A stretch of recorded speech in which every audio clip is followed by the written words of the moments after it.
Hello, everyone. Heather Holmes here with KTV Fox 2 News in the San Francisco Bay Area. And joining me this afternoon is Taylor Marr. He is with Redfin. And we're going to talk about what's going on with the housing market. Taylor, thank you so much for being here. Happy to be here. Thank you, Heather. So, what are we seeing with the housing market given what's going on with the coronavirus? Yeah, so right away across the country, we've seen a dramatic change since early March as the coronavirus really has taken off and shelter in place orders started to increase in nearly every state. We right away saw activity fall off a cliff where sellers stopped listing their homes for sale, buyers stepped back, stopped requesting for new mortgages. And we've started seeing a lot of that show up in our housing data in terms of sales already. But one thing that's been surprising is that prices have been relatively stable.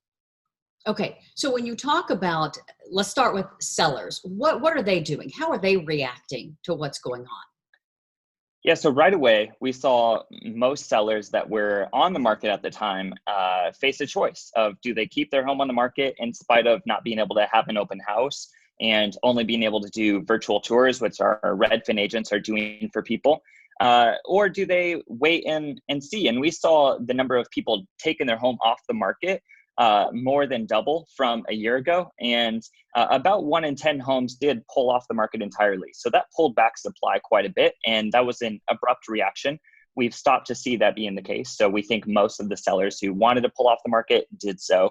And now sellers are remaining on the market. They're not dropping their price. So we haven't seen an increase in price drops at all. But it is taking a little bit longer to sell. Are you surprised at all that they have not decided to actually lower the price of their homes? A little bit. I think some people are, when they see the headline numbers of unemployment increases and what's happening with people losing income, with the financial markets tanking, especially during March, I think it is a little bit surprising that people are still buying homes at that price. But I think what's important to remember is that supply has pulled back just as much as demand. And for the right priced home, a starter home at the middle of the market, they're still seeing competition and homes selling over asking even. Are we still seeing those bidding wars that we were seeing, a few months before the pandemic? Yeah, we do think that overall competition has eased a little bit from before the pandemic. The housing market going into this in February was as strong as ever. It really took a turn throughout March. It'll be a while before we can see it too much in the sales data as homes are selling above asking. But overall, it does seem to be really that the right priced home in the middle of the market is seeing competition, whereas overall, it's not necessarily more or less competitive. Okay, we talked a little bit about what sellers are doing. How are buyers reacting to this? Yeah, so buyers are having many challenges. The first is, as I mentioned, supply. So many homes have gone Mhm. off the market, and also sellers have opted to not list. New listings are down 50%. So that just means fewer choices for buyers. Overall inventory has decreased even further than we were already at a 20-year low of the number of homes for sale for buyers. So that's the biggest challenges, even for buyers who have good credit, who want to get a home. It's hard to find one in the right neighborhood, especially.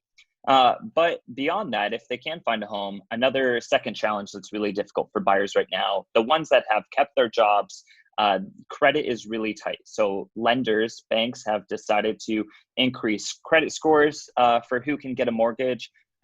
Jumbo loans for loans that are at the higher end of the market are much harder to get now as well. And so there's a lot of challenges that buyers face if they're not sort of in the middle of the market as well. But as I mentioned, the middle of the market is where the competition is still prevalent. Okay, let's talk now about how the whole buying experience has changed. There aren't these private tours of homes Yeah. anymore. What's being done now to give potential buyers a glimpse of their dream homes? Yeah, so the whole industry has had to move at record speed to change how we do business, how we buy and sell homes, and how consumers interact with agents, how they interact with home sellers. So now people are going on virtual tours. It might be even a live open house on Facebook.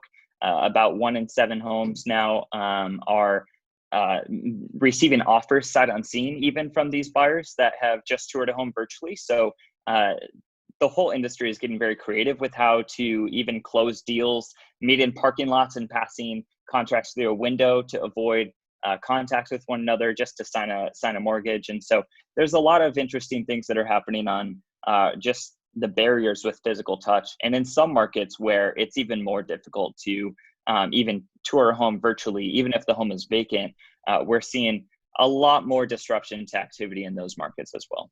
But you're saying that even after, not really having the ability to see a home in person, just that virtual tour is enough to convince a buyer to make an offer?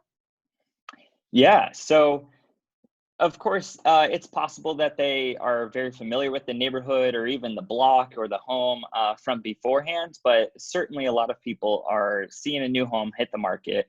They're touring it virtually with their agent, having a conversation, or even the seller, if they live in the home and want to do the tour, that's happening as well at times, where they can walk the buyer through everything in the house and look at it as if they were there. And some of those buyers are comfortable enough to make an offer sight unseen that way as well. Are they doing more than one tour?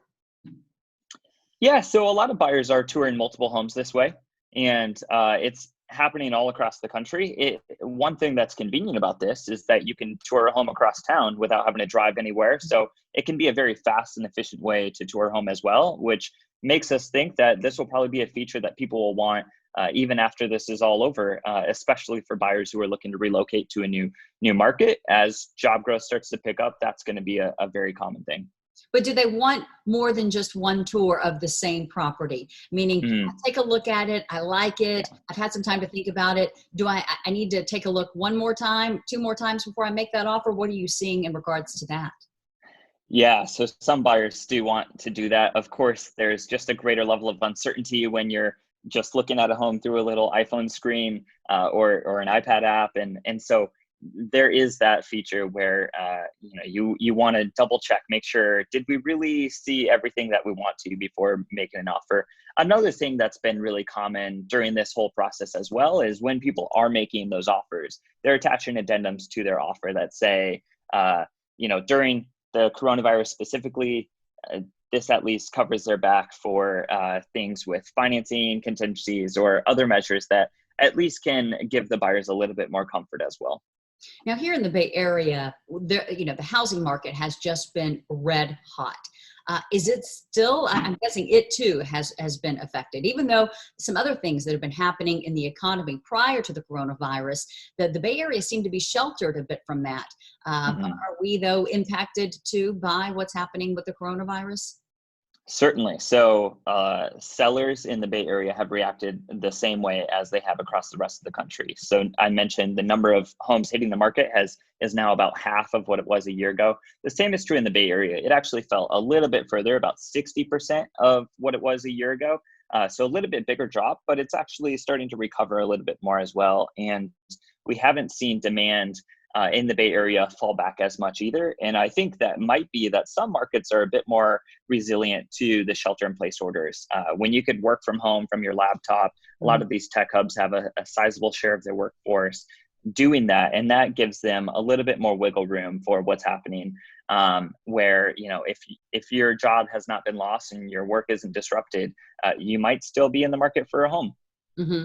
Talk a little bit more about the resiliency that you're seeing outside of the Bay Area, because those numbers that you gave show that, yes, there are still folks putting homes on the market and there are still people that want to buy them. Yeah, some people have to move if they're going through a significant life event. If they were planning this sell for months, and it's difficult for some people to just decide to delay a few months to sell a home or to buy a home. They might have a new job or going through a divorce, whatever it might be. So a lot of people still do need to buy and sell homes. And in certain states that have made real estate services non-essential and have made the buying and selling process more difficult, they've seen a much greater drop off in activity. So sellers are not able to list as easily. And so we've pretty much seen those markets grind to a halt entirely. Wow. Okay. Well, as we look ahead, what is sort of Redfin predicting in the months ahead? Yeah, we're watching every indicator very closely on a day to day to see what's changing in the market, how many people are reaching out to our own Redfin agents about buying a home.